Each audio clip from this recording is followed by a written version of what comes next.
ప్రభువు వచ్చు వరకు ఆయన మరణమును ప్రచురించుదురు. హల్లెలూయా. మొదటిగా మనం గమనించాల్సింది ఏంటంటే, ఆయన మరణమును మనం ఏం చేయాలి చెప్పండి? ప్రచురించాలి. ఇది మనం చేయవలసింది. ఇది ప్రభు బల్లలో ఎవరైతే పాల్గొంటున్నారో, ఆయన శరీరములో ఆయన రక్తములో ఎవరైతే పాల్గొంటున్నారో వారు చేయవలసినటువంటి పని ఇది. ప్రభు మనకిచ్చినటువంటి బాధ్యత. ప్రచురించుట అనేది పబ్లిష్ చేయాలి, ప్రచురించాలి, అనేకులకు తెలియచేయాలి. ఏం తెలియచేయాలో ఈరోజు నేను కొన్ని విషయాలు మీ ముందు ఉంచాలని ఇష్టపడుతున్నాను. నా మాట విని వాటి చొప్పున మీరు అనుసరించిన ఎడల ఈ దీవెనలన్నీ మీకు వస్తాయి. అవి మీ మీదకు వచ్చి అవి మీకు ప్రాప్తిస్తాయి. ఒకవేళ వినకపోతే ఆ దీవెనలన్నీ పోగొట్టుకుంటాం, ఆశీర్వాదాన్ని పోగొట్టుకుంటాం. సో దేవుడు ఎప్పుడు చెప్పినా సరే దాన్ని వినాలి, దాన్ని ఆచరించాలనే చెబుతాడు. మన ఊరికనే వినేసి వెళ్ళిపోవాలని ఏ మాట చెప్పడు ఆయన. ఒక్క మాట కూడా ఆయన అలా చెప్పడు. ఊరికనే వినేసి వెళ్ళిపోండి, ఒక్క మాట వినండి అని చెప్పడు ఆయన. నువ్వు ఏది విన్నావో దాని ప్రకారం నువ్వు చెయ్యాలి అని దేవుడు చెబుతాడు. హల్లెలూయా. సో మరి ఈ రోజున మనం ప్రచురించాలి. ఏం ప్రచురించాలో మనం ఒక్కొక్క సంగతి మనం ధ్యానం చేద్దాం. మొదటిగా రోమా పత్రిక 1వ అధ్యాయము 6వ వచనం. మొదటిగా మనం ప్రచురించవలసిన అంశం ఏంటంటే, మన విశ్వాసమును మనము అందరిలో ప్రచురించాలి. ఇది మొదటి మాట. మనందరం విశ్వాసులమే కదా, మనందరం. సరే, మన విశ్వాసం ఏంటో చెప్పండి ఒకసారి. మన విశ్వాసం ఏంటో చెప్పండి. విశ్వాసం అవునా కదా? అవును. ఏంటి మన విశ్వాసం ఏంటి అసలు? ఏమండి, మన విశ్వాసం ఏమిటంటే యేసుక్రీస్తే. హల్లెలూయా. ఆయన పాత నిబంధన లేఖనాలను బట్టి ఆయన ఈ లోకంలో జన్మించాడు. పాత నిబంధన లేఖనములను బట్టి దావీదు గోత్రములో పుట్టాడు. పాత నిబంధన లేఖనములను బట్టి ఆయన పరిచర్య చేశాడు. పాత నిబంధన లేఖనములను బట్టి ఆయన మనందరి కోసం సిలువలో ప్రాణము పెట్టాడు. పాత నిబంధన లేఖనములను బట్టి ఆయన సమాధి చేయబడ్డాడు. పాత నిబంధన లేఖనములను బట్టి ఆయన తిరిగి లేచాడు. ఇప్పుడు ఆయన అంటున్నాడు కదా, ఎవడు నా యందు విశ్వాసముంచుతాడో వాడు మరణములో నుండి జీవములోనికి దాటి ఉన్నాడని మీతో నిశ్చయముగా చెప్పుచున్నాను. అంటే మనం ప్రభువైన యేసుక్రీస్తును మన హృదయమందు విశ్వసించి మన నోటితో ఒప్పుకున్నప్పుడు మనము రక్షించబడుదుము. హల్లెలూయా. ఇప్పుడు మన విశ్వాసము ఏమిటి అంటే, ఆయనే రక్షకుడు. నా పాపములను క్షమించినవాడు ఆయనే. నా కోసం ప్రాణం పెట్టినవాడు ఆయనే. నా కొరకు తిరిగి పునరుద్ధానుడిగా లేచినవాడు ఆయనే. ఆయన లోకానికి నా కోసమే వచ్చాడు ఆయన. ఇదే మన విశ్వాసం. హల్లెలూయా. ఇప్పుడు నన్ను పరిశుద్ధపరచగలిగిన వాడు కూడా ఆయనే. నేను ఎప్పుడైతే విశ్వాసం ఉంచుతానో ఆయన యందు, ఆయన నన్ను తన రక్తంలో కడిగి నన్ను పరిశుద్ధపరుస్తాడు. ఇదే నా విశ్వాసం. నా విశ్వాసమే కాదు, మీ అందరి విశ్వాసం కూడా అదే. హల్లెలూయా. మనందరి విశ్వాసము అదే. ఇప్పుడు ఈ విశ్వాసమును మనం ఏం చేయాలా? ప్రచురపరచాలి, పబ్లిష్ చేయాలి. ఇవాళ ఒక చెడ్డ విషయాన్ని చూడండి, ఎంత పబ్లిష్ చేసేస్తున్నారు. ఉన్నది లేనట్టుగా, లేనిది ఉన్నట్టుగా. ఏమండి ఏదో ఒక సామెత ఉంది, నిజం చెప్పులేసుకునే లోపు అబద్ధం ఊరంతా తిరిగి వస్తుందంట. అవునా కాదా? చెప్పరండి? నిజం చెప్పులేసుకుంటుంది, ఈ లోపే ఊరంతా తిరిగి వచ్చేద్దంట. ఏంటిది? అబద్ధం. అమ్మో బాబోయ్, అబద్ధానికి ఉన్నంత శక్తి ఇంకా దేనికి లేదేమో ఒకవేళ. అబద్ధానికి ఉన్నటువంటి స్పీడ్ దేనికి లేదేమో ఒకవేళ. ఎందుకంటే లోకంలో ఏదన్నా స్పీడ్ ఉందంటే అది లైటింగ్ కాంతి వేగము అంటారు. ఆ కాంతి వేగము అతి వేగము, స్పీడ్, చాలా స్పీడ్ అనమాట. మనం ఇలా టార్చ్ లైట్ ఇలా ఆన్ చేయగానే గోడ మీద అలా వెలిగిపోద్ది, ఇక్కడ ఆన్ చేస్తే అక్కడ వెలిగిపోద్ది. అంటే ఆ లైటింగ్ ఎంత స్పీడ్తో వెళ్ళిపోద్దో చూడండి. విత్ ఇన్ అసలు సెకండ్స్ కూడా కాదు, ఇంకా స్పీడ్గా. ఆ కాంతి వేగము కన్నా వేగవంతమైంది మరేది కూడా లేదు. కానీ అబద్ధం దానికంటే శక్తివంతమైంది. అర్థమైందా? అబద్ధము అనేది దానికంటే శక్తివంతమైంది. అది ఊరంతా తిరిగి వచ్చేస్తుంది. దానికి ఉన్న వేగం మరి దేనికి లేదు. నిజమేమో కొంచెం బంధకం. అది లేచి చెప్పులు వేసుకొని బయటకు వచ్చి నడిచేలోపు ఈ అబద్ధం మొత్తం గిర్రం తిరిగి వచ్చేస్తుంది అంతే. మరి అబద్ధాన్ని నమ్ముతారా ప్రజలు, నిజాన్ని నమ్ముతారా? ఎందుకంటే అది ముందు పరిగెత్తుకుంటూ వెళ్ళిపోయింది. అది మన ఈ నిజం వెనకాల వెళ్ళి అమ్మ ఇది అసలు జరిగింది, ఇది వాస్తవం అనేటప్పటికీ అబద్ధం అంతా తిరిగి వచ్చేసింది. ఇక అబద్ధం నమ్ముతారు తప్ప నిజాన్ని ఎవరో నమ్మరు. పబ్లిష్ చేస్తుంది అబద్ధం, చాలా త్వరగా పబ్లిష్ అవుతుంది. అయితే ఇక్కడ మనం ప్రచురించాలి. దేన్ని ప్రచురించాలి? మన విశ్వాసాన్ని ప్రచురించాలి. మన విశ్వాసాన్ని ప్రచురించడానికి మనం ఎప్పుడు కూడా సిగ్గుపడకూడదు. ఆ ముగ్గురు భక్తులు సిగ్గుపడ్డారా? పోనీ మొర్దెకై సిగ్గుపడ్డా?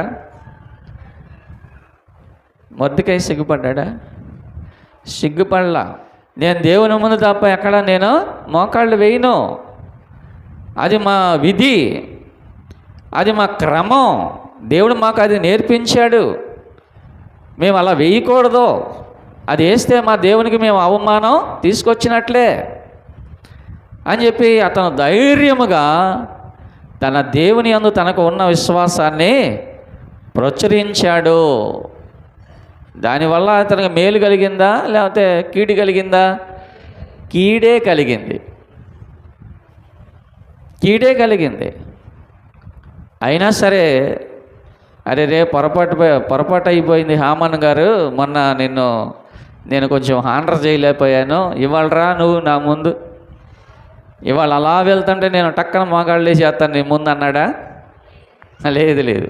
ఒకసారి అయినా, 2 సార్లు అయినా, 3 సార్లు అయినా, ఎన్నిసార్లు అయినా నేను దేవుని బిడ్డను, దేవుని ఎదుట తప్ప ఎవడి ఎదుట నేను మోకాళ్ళు వెయ్యను. అంటే హామాన్ వచ్చేటప్పుడు అందరూ మోకాళ్ళ మీద నిలబడాలి, అది సంగతి.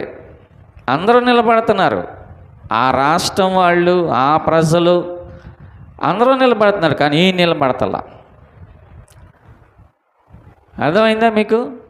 నువ్వు ఎక్కడికి వెళ్ళినా సరే నీ విశ్వాసమును నువ్వు ప్రచురపరచు, సిగ్గుపడద్దు ఎక్కడ కూడా. ప్రకటింతును నీ సువార్తను సకల జనులకు సహనముతో. భారతదేశంలో చాలా గంభీరంగా సువార్త ప్రకటించినటువంటి వాళ్ళల్లో సాధు సుందర్ సింగ్ గారు చాలా ప్రాముఖ్యమైన వ్యక్తి. ఆయన ఆయన సిక్కు మతంలో నుండి ఆయన రక్షించబడ్డాడు. ఆయన రక్షించినప్పుడు వాళ్ళ తల్లిదండ్రులు ఒప్పుకోలా. ఎన్ని సంవత్సరాలకు రక్షించబడ్డాడు? చాలా చిన్న వయసులోనే, 14 ఏళ్ల వయసులో రక్షణ పొందాడు. హల్లెలూయా. ప్రభువు పట్టుకున్నాడు ఆయన. 14 ఏళ్ల వయసులో పట్టుకున్నాడు ప్రభు. ఆ చిన్న వయసులో తల్లిదండ్రులు ఒప్పుకోలే. ఎందుకంటే సిక్కు మతం అంటే వాళ్ళు చాలా నిష్ఠతో ఉంటారు, చాలా నిష్ఠతో ఉంటారు వాళ్ళు. ఆ సిక్కు మతంలో ఒప్పుకోలే వాళ్ళు. కానీ ఈ సాధు సుందర్ సింగ్ గారిని, ఒరే నువ్వు చర్చికి వెళ్ళొద్దురా అంటే ఆయన చర్చికి వెళ్తున్నాడు. అరే నువ్వు ప్రార్థన చేయొద్దురంటే ఆయన ప్రార్థన చేస్తున్నాడు. ఇక వాళ్ళు ఈ సిక్కు మతంలో ఉన్నటువంటి పెద్దలు సాధు సుందర్ సింగ్ తల్లిదండ్రుల దగ్గరకు వచ్చి, మీ ఓడి వల్ల మన మతానికి అవమానం జరుగుతుంది, వాడిని ఆపు చేస్తారా, లేకపోతే మా కులంలో నుంచి మిమ్మల్ని వెలివేయమంటారా? మా మత పెద్దలందరూ వచ్చేసారు. ఎంత చెప్పినా ఇతను వెంటలా. ఏమంటున్నాడు? యేసు ప్రభు నా దేవుడు అంటున్నాడు. హల్లెలూయా. యేసు ప్రభు నన్ను రక్షించాడు అంటున్నాడు. యేసు ప్రభు నా పాపములు కడిగాడు. యేసు ప్రభు నన్ను దర్శించాడు, నా దేవుడు ఆయన. ఈ మాట చెబుతున్నాడు. ఎంతమంది వచ్చినా, తల్లిదండ్రులు చెప్పినా ఆ మాట చెబుతున్నాడు, పెద్దలు చెప్పినా ఆ మాట చెబుతున్నాడు, ఎవరు వచ్చి చెప్పినా, స్నేహితులు, ఆఖరికి స్నేహితులు వచ్చారు. ఎందుకురా తల్లిదండ్రులతో మాటలు అనిపించుకుంటావు, పెద్దలతో అలా మాటలు అనిపించుకుంటావు, దేనికిరా, అనవసరంగా వదిలేయరా బాబు, యేసు ప్రభుని వదిలేయ అంటే నేను వదలనా అన్నాడు. హల్లెలూయా. చివరికి ఈ తల్లిదండ్రులు వెక్స్ అయిపోయి, విసిగిపోయి, చెప్పి చెప్పి చెప్పి చెప్పి విసిగిపోయి తల్లిదండ్రులు సాధు సుందర్ సింగ్ని చంపడానికి నిర్ణయం చేసుకున్నారు. ఒకరోజు ప్రేమగా పిలిచి ఆయనకి ఇష్టమైన కూరను వండి భోజనం పెట్టారు. ఆయనకి తెలియకుండా దాంట్లో విషం కలిపారు. చాలా ఇష్టంగా తిన్నాడు. భోజనం చేసి, అమ్మా నేను బయటికి వెళ్తున్నాను, నా స్నేహితులు వచ్చారు కదా, నేను కాసేపు అలా బయటికి వెళ్ళి వస్తాను. తల్లిదండ్రులు ఇక వాళ్ళకి మనసులో లేదు. ఎందుకంటే ఏ మతమైనా బిడ్డే కదా. వాళ్ళకి మనసులో అయ్యో మా చేతులతో మా బిడ్డను మేమే చంపేసుకునే పరిస్థితులు వచ్చినాయి కదా. మనసులో బాధ ఉన్నప్పటికీ కూడా సమాజానికి భయపడి, ఆ కుల పెద్దలకు భయపడి వాళ్ళు ఆ పని చేయాలని నిర్ణయించుకున్నారు. ఈడెన్ని చెప్పినా వినడం లేదు కదా. ఆయన భోజనం చేసి బయటికి వెళ్ళిపోయాడు. వీళ్ళు ఎదురు చూస్తున్నారు. దేనికోసం? చావు కబురు కోసం ఎదురు చూస్తుంటే ఈయన బయటికి వెళ్ళిపోయి ఆడుకొని సాయంత్రానికి హాయిగా తిరిగి వచ్చాడంట. దేవునికి స్తోత్రం కలుగునుగా. నిన్న బాప్తిస్మం ఇచ్చేటప్పుడు ఒక వాక్యం చదివాం. ఏ వాక్యం అంటే, నమ్మి బాప్తిస్మం పొందిన వారు రక్షణ పొందును, నమ్మని వానికి శిక్ష విధించబడును. నమ్మిన వారి వలన ఈ సూచక క్రియలు జరుగును. వాళ్ళు విషము తాగినను ఏమి కాదు వాళ్ళకి, పాములు విషములు ఇవేమి వారికి ఏమి చెయ్యవో. దేవునికి స్తోత్రం కలుగును గాక. ఏమి చెయ్యవు. ఎందుకంటే మన దేవుడు విషమును విరవగలిగిన దేవుడు. ఆయనకి ఏం కాలేదు. సాధు సుందర్ సింగ్ గారికి ఏం కాలేదు. వచ్చాడు ఇంట్లో చక్కగా హాయిగా తల్లిదండ్రులతో మాట్లాడాడు. ఏం జరుగుతుందిరా అని తల్లిదండ్రులు ఆలోచిస్తున్నారు. భారతదేశంలో తన ఆఖరి బొట్టు వరకు దేవుని సువార్త ప్రకటించినటువంటి గొప్ప యోధుడు సాధు సుందర్ సింగ్ గారు. హల్లెలూయా. ఇలాంటివి ఆయన జీవితంలో కోకొల్లలుగా జరిగినాయండి.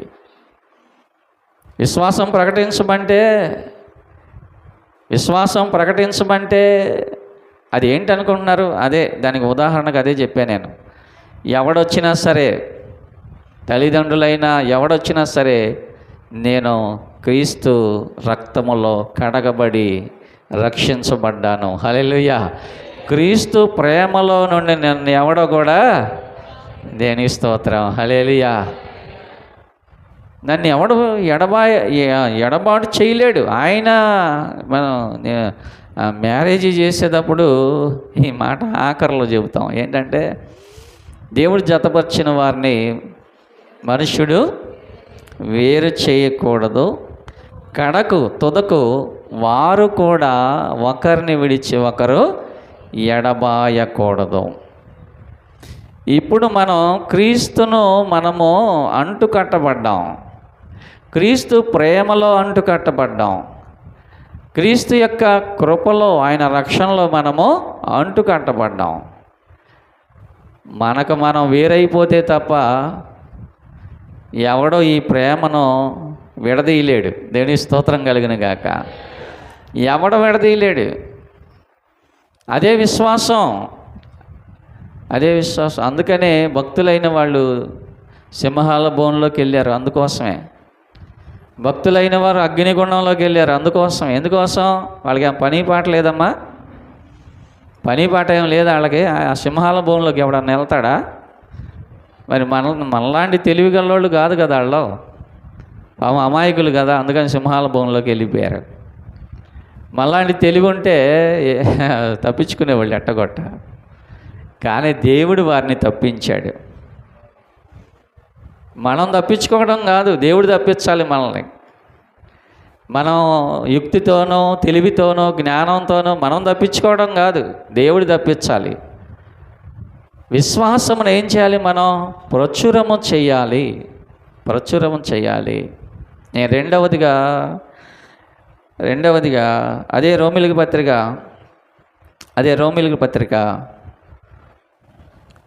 16వ అధ్యాయం 19వ వచనం.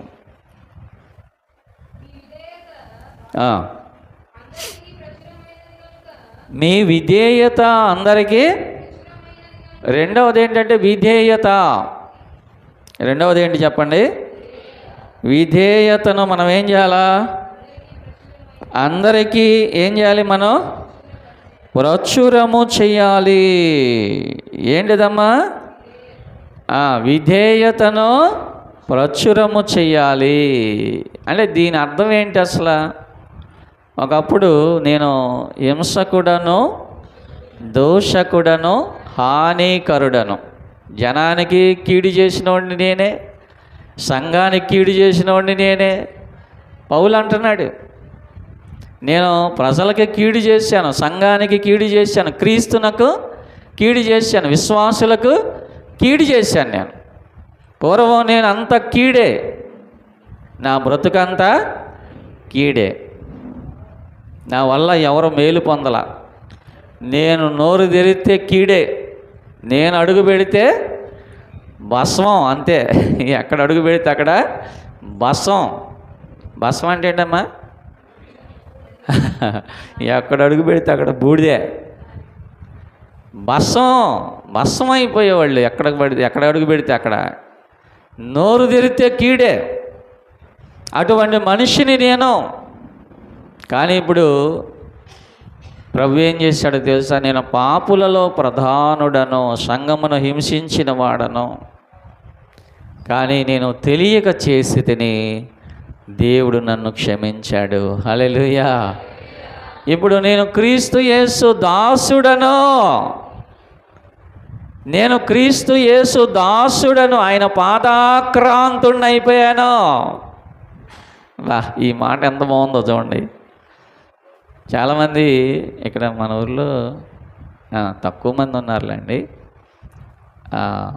ఒక ఆయనే ఉన్నాడు, యేసు పాదం అని పెట్టుకుంటారు చాలామంది కదండి. కానీ ఆయన పాదాల దగ్గర ఉండరు. అవునా? ఆయన పాదాల దగ్గర ఉండరు. అంటే పేరు వేరు, బ్రతుకు వేరు.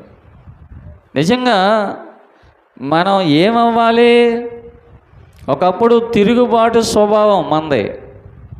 అయ్యో ఆకాశమా ఆలకించు, భూమి చెవియొగ్గుము, నేను పిల్లలను పెంచి వారిని గొప్పవారిగా చేశాను, కానీ వారు నా మీద అంటే విధేయతకి వ్యతిరేకమైన పదం ఏంటి? తిరుగుబాటు. అంటే మన ప్రాచీన స్వభావం ఎలాంటిది? వారు నా మీద తిరగబడి ఉన్నారు. ఎవరు వాళ్ళు? ఎవరు వాళ్ళు? ఆయన ప్రజలమే, ఆయన ప్రజలమే. కానీ మన స్వభావం ఏంటంటే తిరగబడి ఉన్నాము. తిరుగుబాటు స్వభావం. మనం సంఘములో తిరుగుబాటే, సేవకుల ముందు తిరుగుబాటే స్వభావం. కానీ నువ్వెప్పుడైతే మారు మనస్సు పొందావో నీలోకి రావాల్సినటువంటిది ఏంటంటే విధేయత. ఆ విధేయతను చాలామంది ఏమంటారంటే, నా భక్తి ఏదో నాకు తెలుసులే, నువ్వు చెప్పేది ఏంటి అంటారు. నీకు తెలిసేదేంటి మరి జనానికి తెలియద్దా? నా భక్తి ఏదో నాకు తెలుసులే, నేను దేవుడు డైరెక్ట్గా మాట్లాడుకుంటాం, నీకు తెలుసా అంటారు. అమ్మ బాబాయ్, డైరెక్ట్గా మాట్లాడతారా? నేను దేవుడు డైరెక్ట్గా ఫేస్ టు ఫేస్ చూసుకుంటాం, మీకు తెలుసా అంటారు. మరి ఫేస్ టు ఫేస్ చూసుకునే లెక్క అయితే బైబిల్ ఎందుకబ్బా? సంఘం ఎందుకబ్బా? సేవకులు ఎందుకబ్బా? సహవాసం ఎందుకు? బల్లారాధన ఎందుకు? ఫేస్ టు ఫేస్ చూసుకునే లెక్క అయితే బైబిల్లో ఏముందో తెలుసా? పూర్వము ప్రవక్తల ద్వారా నానా సమయములలో మాట్లాడిన దేవుడు. ఈ హెబ్రీ పత్రిక తీయండి, మీరు వాక్యం చదివిస్తాను. 1వ అధ్యాయం 1వ వచనాలు. నానా సమయములలోనూ నానా విధములుగానో ఎప్పుడు? పూర్వకాలమందు. అంటే పూర్వకాలమందు అబ్రహాముతో, అలాగే ఇస్సాకు యాకోబులతోనూ, అలాగే రాజులతోనూ, అలాగే అనేక భక్తులతోనూ ఎలా మాట్లాడాడు దేవుడు? ప్రవక్తల ద్వారా. ఎలా మాట్లాడాడు దేవుడు? ప్రవక్తల ద్వారా మన పితరులతో మాట్లాడిన దేవుడు ఈ దినముల అంతమందు కుమారుని ద్వారా మనతో మాట్లాడెను. హల్లెలూయా. ఈ క్రొత్త నిబంధనలో ఉన్న ప్రతి అక్షరము క్రీస్తు నోట నుండి వచ్చిన మాటే. అందుకని ప్రతి ఒక్కరు కూడా వాక్యానికి విధేయత చూపించవలసిందే. క్రీస్తునకు విధేయత చూపించవలసిందే. దేవుని మాటలకు విధేయత చూపించవలసిందే. ఎందుకంటే పూర్వమైతే ప్రవక్తల ద్వారా దేవుడు మాట్లాడాడు. అందుకే మనకు ప్రవక్తలు చాలామంది ఉన్నారు బైబిల్. యెషయా ప్రవక్త, ఇర్మియా ప్రవక్త, ఆమోసు, యోవేలు, హగ్గయి, జకరియా కదా, మీక, అలాగే చాలామంది ఓబద్యా, వీళ్ళందరూ ప్రవక్తల ద్వారా దేవుడు మాట్లాడాడు పూర్వం. కానీ ఇప్పుడైతే ఎవరి ద్వారా మాట్లాడుతున్నాడు దేవుడు? ఇప్పుడు కూడా కుమారుని ద్వారానే మాట్లాడుతున్నాడు దేవుడు. ఇప్పుడు కూడా రైట్ నౌ ఇప్పుడు కూడా. మీరు అనుకున్నారు పాస్టర్ గారు నేను మాట్లాడుతుంటే కుమారుని ద్వారా మాట్లాడతారు ఏంటంటే అని మీరు అనుకోవచ్చు. ఒకవేళ పాస్టర్ గారు కాదమ్మా మాట్లాడేది, నేను నా సొంత బైబిల్ తెచ్చుకొని మాట్లాడతాను ఇక్కడ. నా సొంత బైబిల్ నేను రాసుకొని మాట్లాడతలా నేను ఇక్కడ. ఇది మనందరి చేతుల్లో ఉన్నది ఒకటే బైబిలా? ఒకటేనమ్మా బైబిల్? నీ బైబిల్ నా బైబిల్ ఒకటేనా? అంటే ఈ ప్రపంచంలో ఉన్నటువంటి విశ్వాసులందరి చేతుల్లో ఉన్నది ఒకటే బైబిలు. దానిలో ఉన్నది క్రీస్తు మాట ఒక్కటే. హల్లెలూయా. అంటే ఏ సేవకుడు నిలబడి చెప్పినా క్రీస్తు మాటే చెబుతాడు. దేవుని క్రీస్తు మనతో బోధించిన బోధలే చెబుతాడు. ఏ సేవకుడు నిలబడినా వాక్యములో నుండి తీసుకొనే మాట్లాడతాడు. కాకపోతే ఏంటంటే కొంచెం అర్థం అవ్వడానికి చిన్న చిన్న పిట్టకథలు చెబుతూ ఉంటాం అంతే. వాక్యం అందరికీ అర్థం కాదు కదా. శిష్యులకి అర్థం కాల. శిష్యులకి అర్థం కాక యేసు ప్రభు వారి ఇంటిలోకి ఒంటరిగా ఉన్నప్పుడు చూసి, ప్రభువా ఈ విత్తువాని ఉపమానం ఏంటి మాకు అర్థం కాలేదన్నారు. అరే మీకు అర్థం కాలేదా? అయితే మరి ఉపమానములన్నీ ఎలాగున మీరు అర్థం చేసుకోగలరు? ఈ చిన్నది అర్థం కావట్లేదు కదా మీకు అని అంటే, ఏమో ప్రభు మాదంతా మట్టి బుర్రకయ్యా, మట్టి బుర్ర, ఏదో చేపలు పట్టుకునే వాళ్ళం, నువ్వు పిలిచావు మనుషులు పట్టే జాలర్లుగా చేస్తానన్నావు, ఆ వలలు వదిలేసాం, ఆ ధోనిలు వదిలేసాం, నిన్ను వెంబడించాం, మట్టి బుర్ర బాబు, ఈ బుర్రలో అక్షరం ముక్క కూడా లేదు, మరి మాకు ఎలా అర్థమైంది ప్రభా అని అంటే, ప్రభు అన్నాడు, సరే చెబుతాను వినండి అని ఆ విత్తువ అనే ఉపమానం యొక్క భావాన్ని తెలియజేశాడు. కాకపోతే మేము చెప్పేది ఏంటంటే, ఆ ప్రభు యొక్క బోధలు దీనిలో ఉన్నప్పుడు దాన్ని అర్థం అవ్వడానికి కొంచెం దాన్ని ఎక్స్ప్లోర్ చేస్తూ ఉంటాం, కొంచెం విస్తరించి చెబుతూ ఉంటాం. అంతే తప్ప మా సొంత మాట ఒక్కటి కూడా మేము చెప్పం. దేవునికి స్తోత్రం కలుగును గాక. సొంత మాట చెబితే ఏమన్నాడు బైబిల్లో, ఒక సున్నా దానిలో నుండి కలిపిన, దానిలో నుండి తీసివేసిన, పొల్లైనను సున్నా అయినను కలిపిన తీసివేసిన ఏమవుతారు? మేము శిక్షకు పాత్రలమే. మీకు ఒకంత అయితే మాకు రెండింతలు ఉందంట. మేము అందుకు భయపడాలి.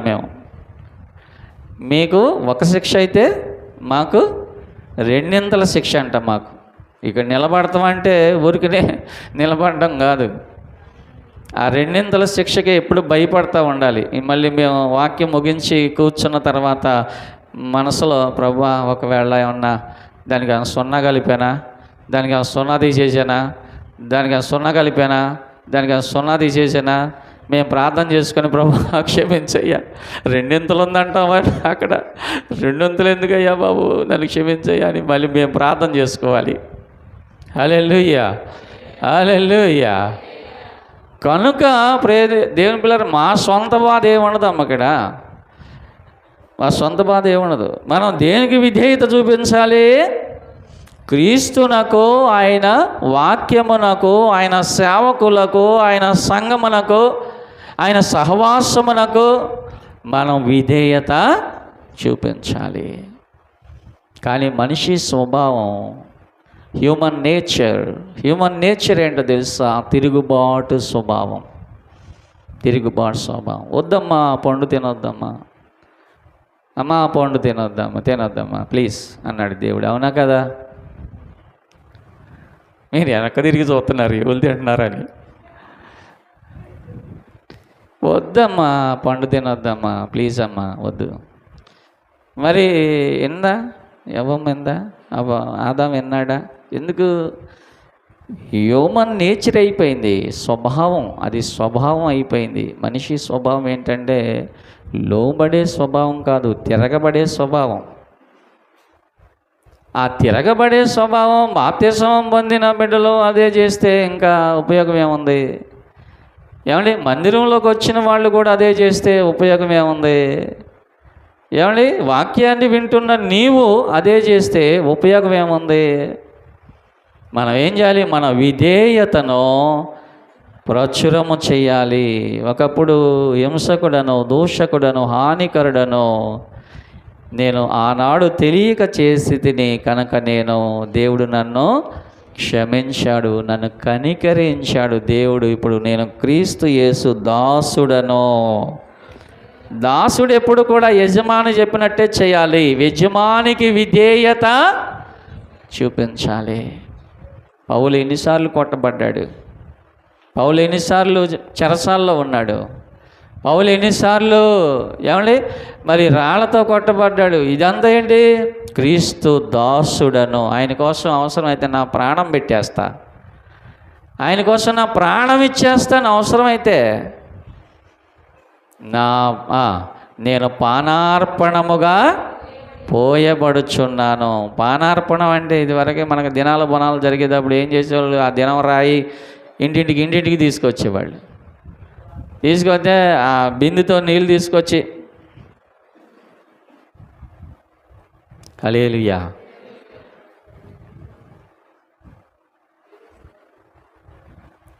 అదే పానార్పణం అంటే అదే.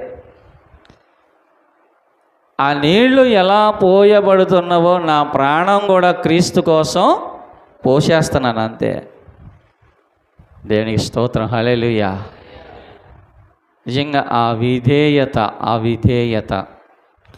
ప్రియ దేవుని పిల్లరా, మరి మనలో ఏ స్వభావం ఉంది అనేది మనం ఆలోచన చేసుకోవాలి. ఎందుకంటే బై బర్త్ మనది ఆ తిరగబడే స్వభావమే కానీ లోబడే స్వభావము కానే కాదు. పుట్టుకతోనే వచ్చేస్తుంది అది మనకి. నేను ఏం చెబుతున్నానంటే అది మనం ఏదో కొనుక్కొని తెచ్చుకున్నది కాదు. బై బర్త్ పుట్టుకతోనే వచ్చేస్తుంది అది. అరే రోడ్డు మీదకు పోబాకరా అంటే పిల్లలు ఆగుతారా చెప్పండి? ఆ రోడ్డు మీదకి వెళ్ళబాకరా బాబు, అటు ఇటు బైకులు తిరుగుతున్నాయి అంటే ఆగుతారా? ఆగరు. అరే నువ్వు రెడీ అవరా, స్కూల్కి టైం అయిందంటే గబగబ వచ్చి స్నానం చేసేస్తాడా? చేయడు. ఏముంది అక్కడ? బై బర్త్ తిరగబడే స్వభావం అది. అరే సంఘంలోకి వచ్చిన తర్వాత కూడా అలాగే ఉంటే ఇంకెక్కడ విధేయత? నువ్వు చెప్పింది మేము వినాలా అంటే ఎక్కడ విధేయత? నీ వాక్యం మేము వినాలా అంటే ఇంకెక్కడ విధేయత? విధేయత ఏది? ఎక్కడ? దాన్ని మనం ఎక్కడ ప్రచురపరుస్తున్నామో ఆలోచన చేయండి. ఏం ప్రచురపరచాలంట?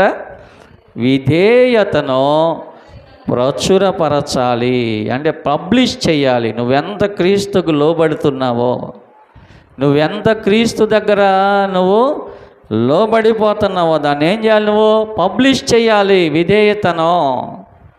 అది చేయకోకుండా నేను ఆదివారం వస్తాను, కూర్చుంటాను, వెళ్ళిపోతాను అంటే ఏమంటే ఎవరు మారుతారు? మన మాటలు విన్నవాళ్ళు. మన జీవితం ద్వారా చూపించాలి అది. ఎఫెసీ పత్రికలో చూడండి. అమ్మో బాబోయ్, ఇది చాలా పెద్ద మాటలాగా అనిపిస్తుంది మనకు కదా. సంఘము క్రీస్తునకు, ఇక భార్య భర్తలు గొడవ ఇక్కడ వద్దులే అమ్మ మనకి. దేవునికి స్తోత్రం కలిగిన గాక. ఎందుకంటే ఇది పెద్ద మిస్టరీ. అది పౌలు కూడా ఏం చెప్పాలో అర్థం కాక దట్ ఈజ్ వెరీ మిస్టరీ అన్నాడు, వదిలేసాడు ఇక అంతే. దేవునికి స్తోత్రం, హల్లెలూయా. చెప్పాడా లేదమ్మా? మిస్టరీ. 31 చదవండి.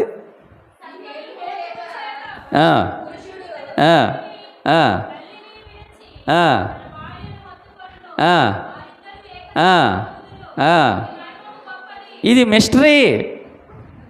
ప్రియ దేవుని పిల్లరా, ఎందుకు చెబుతున్నారు ఈ మాటలంటే క్రీస్తునకు సంఘము క్రీస్తునకు లోబడినట్టుగా.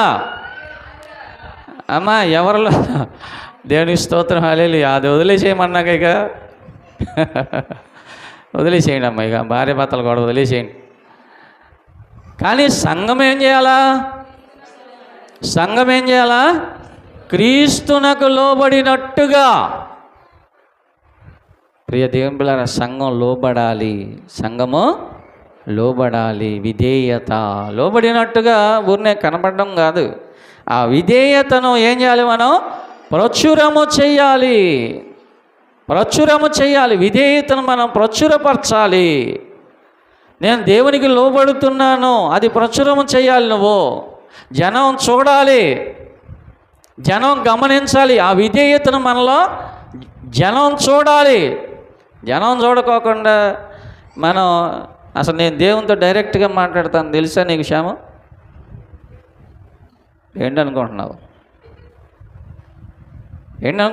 నన్ను దేవుడితో కనెక్షన్ ఉంది నాకు అని అంటే ఏం సుఖం? ఆ విధేయత నాలో ఉండాలి. నేను చూపించాలి, ప్రజలకి ప్రచురం చేయాలి. నేను అంటే మనం మాట కాదు దాన్ని పబ్లిష్ చేయాలి. మనలో ఉన్న విధేయతను మనము పబ్లిష్ చేయాలి, అది ప్రచురపరచాలి. మనం మన జీవితం ద్వారా, మన మాట ద్వారా, మన విశ్వాసము ద్వారా, మన ప్రవర్తన ద్వారా దాన్ని మనం ఏం చేయాలి? ప్రచురము చేయాలి. అందుకని మనల్ని ఏమన్నారంటే మొబైల్ టెంపుల్ అన్నారు మనల్ని. మొబైల్ టెంపుల్ అంటే ఏంటో తెలుసా? మొబైల్ టెంపుల్ అంటే మొబైల్లో ఉన్న టెంపుల్ కాదు. మీరు దేవుని ఆలయమై ఉన్నారనియు దేవుడు మీలో నివాసము. అంటే మొబైల్ అంటే కదిలే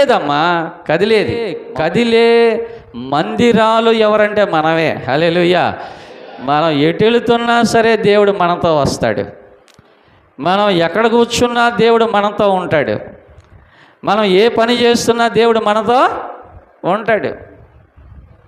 మనతో ఉంటాడు ఆయన. మనతో మనం కదిలే మందిరాలము. ఇది కదులుద్దా? కదులుద్దాం ఇది అంటే ఈ మందిరం, మన మందిరం కదులుద్దామా? కదలదు ఇది కదా. కానీ ఈ మందిరం కదులుద్ది. మీ దేహము దేవునికి ఆలయము. మీ దేహము దేవునికి ఆలయము. ఈ మందిరం కదులుద్ది. దేహము అనే మందిరం కదులుద్ది. ఇది కనుక మొబైల్ టెంపుల్స్ అంటే మనం అది గుర్తుపెట్టుకోవాలి. సో ప్రియ దేవుని పిల్లరా, మనం ఎక్కడికి వెళ్ళినా సరే మనమే ఒక ఆలయం. ఈ ఆలయములో దేవుడు ఉండాలంటే దేవునికి మనం ఎల్లప్పుడూ కూడా విధేయులం అవ్వాలి.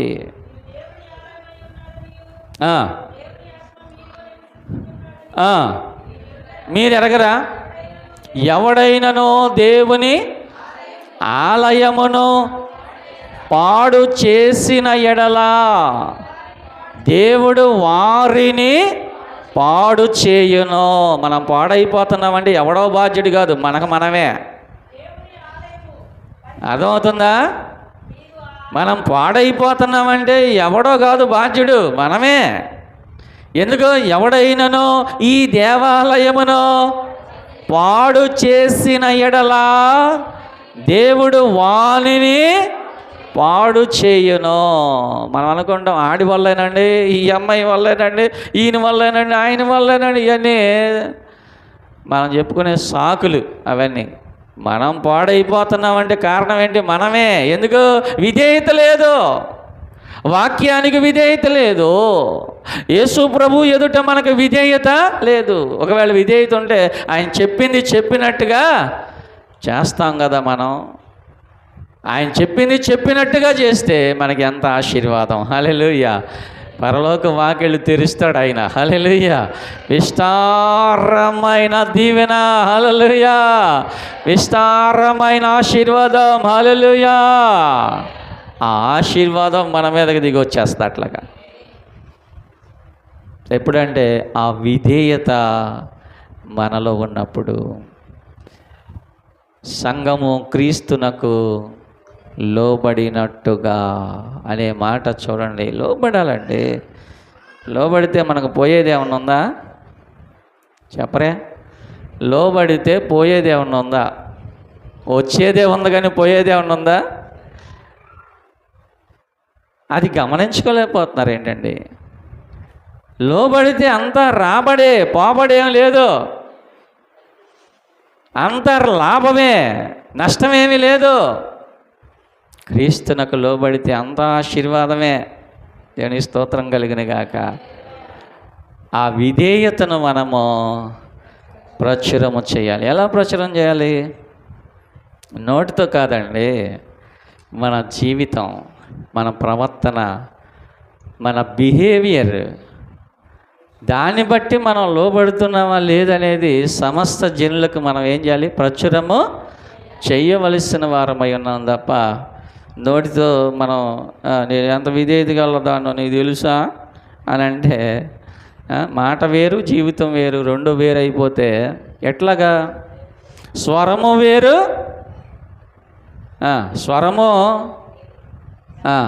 ఆ శరీరాన్ని ఇలాగ తడిమాడు ఇస్సాకు. తడిమితే ఆ వేషమేమో ఏశావుదే, స్వరం యాకోబుది. ఇదేంట్రా? నేను ఏశావులేనులే, నువ్వు ఆశీర్వదించు నన్ను అన్నాడు.